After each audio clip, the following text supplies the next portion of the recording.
Hi everyone, welcome to English Lab. I'm Leo. On this channel, you can follow real English podcasts for different levels like B1, B2, and C1, so you can improve your listening and vocabulary in a natural way. And remember, you have a free PDF study guide for this episode in the description with key vocabulary, exercises, and questions to help you go deeper. Today, we're talking about something almost every language learner experiences but rarely admits: burnout. That feeling when you started the year full of motivation, and now, just a couple of months later, you feel exhausted and disconnected from your studies. Burnout is not a sign that you're weak or that you can't learn English. It's a signal that your approach needs to change. In this episode, we're going to talk about why burnout happens, and more importantly, what actually works to get your motivation back in a healthy way. Today, I'm not alone. Anastasia is joining me for this conversation, and together, we're going to explore this topic step by step. Are you ready to begin? Let's go!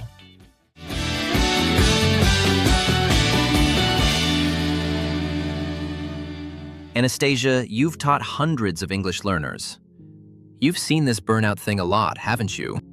Absolutely. I'd say about 70% of the students I work with hit this wall around February or March. It's like clockwork. They start in January with all these resolutions. I'm going to learn English. I'm going to practice every day. And by week 6, they're struggling to open Duolingo. Some of them haven't opened it in 2 or 3 weeks. They feel guilty about it, but they also feel relieved, which is a sign that something is very wrong with their approach. That's such a high percentage. And I think people often think it's about willpower or discipline. Like, I just don't have enough discipline. But is it really about that? Because if 70% of your students are hitting this wall, it's not about individual weakness. It's systemic. Exactly. And that's actually the first thing I tell my burnout students. It's not about discipline. Discipline actually makes it worse sometimes, because when you're relying on pure discipline to keep going, eventually your brain says, no mas, you know? Your brain is not designed for constant pushing. It's designed for balance. It's designed for rest and effort. But a lot of learners, especially the ambitious ones, they just push and push and push until they crash. So what is it about then? Because people come to me with the same problem. They say, Leo, I was so excited. I was studying 2 hours a day. I was doing everything right. Why do I feel so empty now? And I can see it in their eyes. They're genuinely confused and disappointed in themselves. It's usually one of 2 things, I think. First, they're using the wrong methods. They're doing things that feel productive, but aren't actually moving them forward. Like, someone might be doing grammar exercises every day, checking every box, feeling like they're making progress. But they never actually use English to communicate, so their brain doesn't see real progress. It's like running on a treadmill. You're moving, but you're not going anywhere. Your legs are tired, you're sweating, but you haven't actually arrived anywhere. And eventually your brain gets bored with that. That makes perfect sense. And the second thing? The second thing is lack of connection. Language is about connecting with people, with culture, with meaning. But a lot of learners treat it like a solo sport. They're grinding alone, using apps alone, studying alone. And humans, we need connection. We need to feel like what we're doing matters. We need to feel seen and understood. But if you're alone the whole time, if you're just following a curriculum or an app, your brain doesn't feel that sense of meaning. Oh, I like that. So it's not just the method, it's also the isolation. That's actually something I didn't expect. That connection would be so important for preventing burnout. But now that you mention it, it makes total sense. Because learning a language is ultimately about communicating with other humans. So if you're doing everything alone, you're missing the whole point. Right? Think about it. When you were a kid learning your first language, you weren't doing grammar exercises in a workbook. You were playing with other kids. You were having conversations at dinner. You were being silly with your family. Language was alive, not abstract. It was connected to emotion and relationship and play. But as adults learning a new language, we've turned it into this very cerebral, isolated activity. And our brains are not wired for that. So if someone is listening right now and thinking, okay, this is exactly me. I'm burnt out. My methods aren't working and I feel isolated. What do I actually do tomorrow morning to change this? What's your answer? The first thing I'd say is give yourself permission to slow down. This is the hardest part because people think slowing down means failing. Like if you study less, you're not serious about learning. But actually, slowing down is how you recover. It's how you avoid complete burnout. And ironically, when you recover, when you come back at a sustainable pace, you make more progress faster. Permission to slow down. That's interesting. Because you're not saying quit. You're saying restructure. You're not saying abandon your goal. You're saying change the strategy. Exactly. You're going to study less, but you're going to study smarter. And maybe you're going to add things that feel less like studying and more like living. Like maybe you watch a show you actually enjoy instead of forcing yourself through educational videos. Maybe you find one person to talk to in English instead of grinding alone with flashcards. Maybe you listen to music you genuinely like in English just because you want to, not because it's on your study plan. I want to dig into that in the second part because I think there's a specific strategy people can use tomorrow. But before we take a pause, what would you say to someone who feels like they've already wasted these 2 months? Like, I had all this momentum and I lost it. I feel like I'm behind now. Should I just start over in April or May when I'm feeling more motivated? No, absolutely no. That's the burnout brain talking. It's the shame talking. It's not about wasting time. Every day you've spent learning English, even the grinding, exhausting days, built something. Your brain learned something, even if it doesn't feel like it.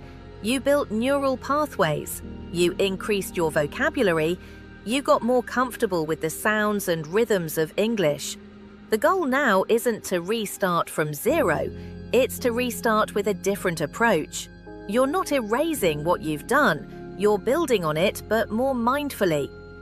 That's a really important distinction, because a lot of people think if they slow down or take a break, they'll lose everything. But that's not how learning works. Right, and even if you did take a break, even if you didn't study for a month, you wouldn't lose everything. Language learning has something called latent memory. Your brain remembers things even when you're not consciously practicing them. So there's no such thing as wasting time with language learning. There's only time where you're progressing and time where you're recovering. Both are necessary. Okay, we're going to take a quick pause here and come back with 3 specific strategies that actually work. Strategies you can use this week. So if you're sitting here thinking, yes, this is me. I'm burnt out and I need to change something, then you're already halfway there. You've already identified the problem, which is huge. Download the study guide PDF in the description. It has all the key vocabulary from our conversation. Words like burnout, willpower, discipline, isolation, sustainable pace. There are comprehension questions so you can test your understanding, discussion prompts so you can think deeper about your own learning, and it's all free. And if you're not subscribed to English Lab yet, hit that button now. We're releasing new episodes every week, some about language learning, some about life, but all designed to teach you English while also helping you live better.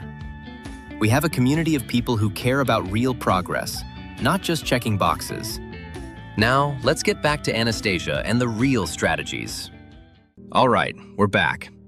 And Anastasia, before the pause, you said something about giving yourself permission to slow down, but also making it feel less like studying and more like living. Can you give me 3 concrete things someone can do this week? Things they can literally do tomorrow? Yes, I have 3 things. But first, Leo, you do this too, right? You have systems for when you feel like you're grinding too hard? I do, actually. I notice when I'm forcing something and I just stop. I give myself the day off. But a lot of learners tell me they feel guilty doing that. They feel like they're being lazy or not serious. Right, so the first thing I tell people, replace guilt with curiosity. The moment you feel guilty about not studying or when you're forcing yourself to study something you hate, ask yourself, what am I actually curious about in this language? What do I want to understand? What interests me? Maybe it's a song, maybe it's a movie, maybe it's just one specific conversation you want to have. Or maybe you want to understand how to order coffee in English. Whatever it is, start there instead of where you think you should be. So you're not avoiding English, you're just redirecting where your energy goes. You're meeting yourself where you actually are, not where you think you should be. Exactly. And this is actually more effective than force, because curiosity is a renewable resource. It keeps going. It keeps generating energy. Discipline isn't renewable in the same way. Once your discipline tank is empty, it takes a long time to refill it.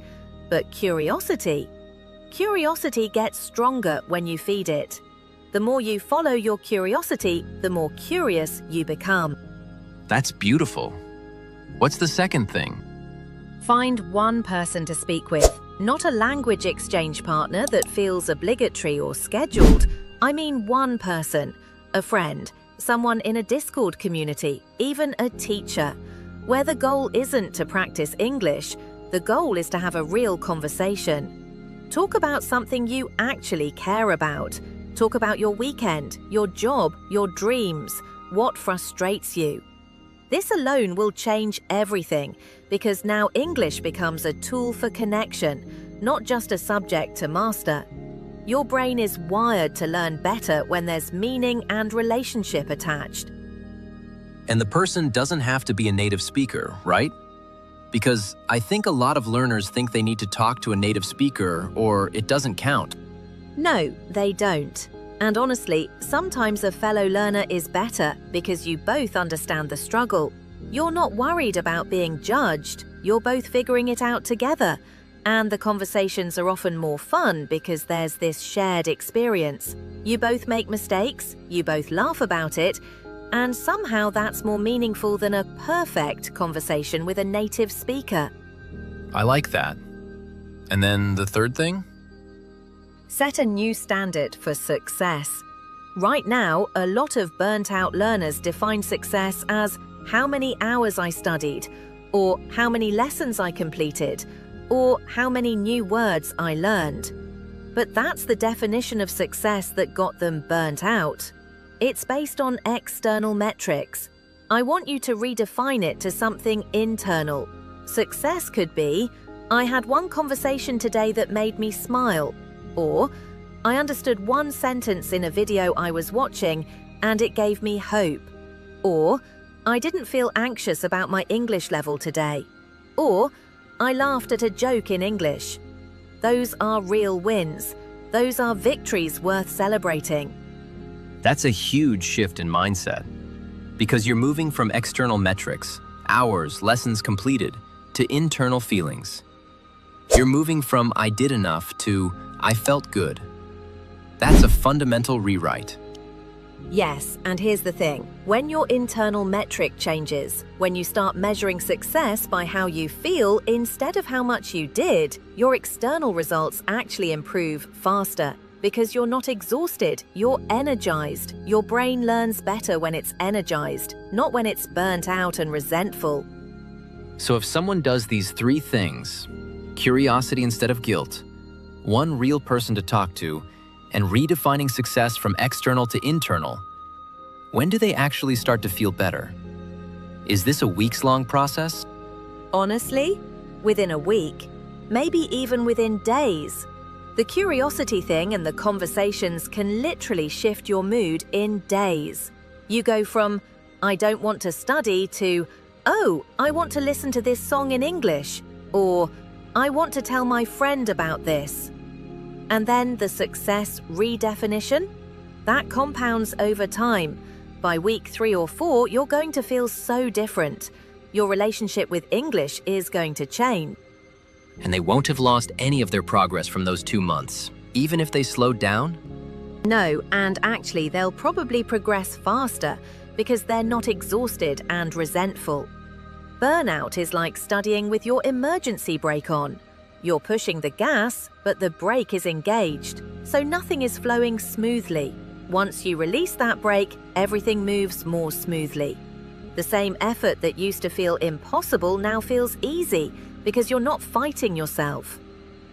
I love that metaphor, the emergency brake on. Okay, so final question. Someone's listening and they're thinking, this is great advice, but I'm too burnt out to even start. I don't have the energy to change everything. Where do I begin? What do you say to that person? I say, you don't have to do all 3 things at once. Pick one, just one. Today, do one curious thing in English. That's it. It could be 5 minutes. It could be listening to one song.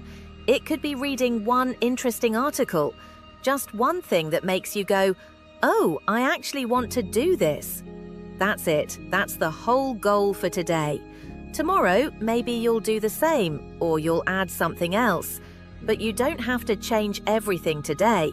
You just have to take one small step toward a different way. One small step. That's all. One small step. I like that. That's actually less intimidating. That makes it feel doable. Much less intimidating. And usually, once people take that one step and feel how good it is, they naturally want to take more steps. They feel the difference in their body and their mind. They go, oh, this feels better. And then they want to do it again. But you don't start with the pressure of changing everything. You don't start with 3 new strategies and a complete life overhaul. You start with one thing.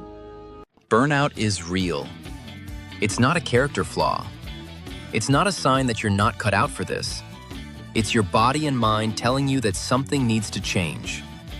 And the good news is, change is possible. It's actually simpler than most people think. You don't need to start over. You don't need to wait for April or May. You just need to take one small step this week.